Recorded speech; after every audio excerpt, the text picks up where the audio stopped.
காதலிச்ச பையன் என்கிட்ட தப்பா நடந்துகிட்டு என்ன ஏமாத்திட்டான்னு கண்ணீர் விடுறியாமா?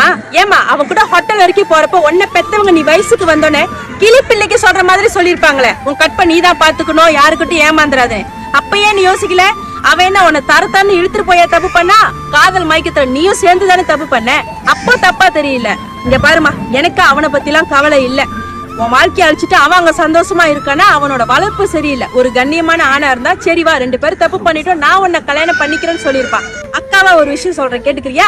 இதெல்லாம் கெட்ட கனவா நினைச்சு மறந்துரு. பாதி தவறி போன எத்தனையோ பெண்களுக்கு நல்ல வாழ்க்கை கிடைச்சிருக்கு, கண்டிப்பா உனக்கும் கிடைக்கும். Be strong. என்னோட தங்கச்சிங்களுக்கு நான் ஒரு சில விஷயம் சொல்லிக்கிறேன், நல்லா கேட்டுக்குங்க.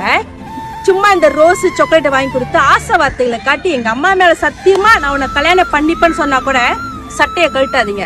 ஒரு கண்ணியமான ஆணா இருந்தா தாலி கட்டுனதுக்கு அப்புறம் தான் மத்ததை யோசிப்பான். ஏமாந்துடாதீங்க தங்கங்களா. பெத்தவங்களை கூனி குறுகி நிக்க வச்சிடாதீங்க.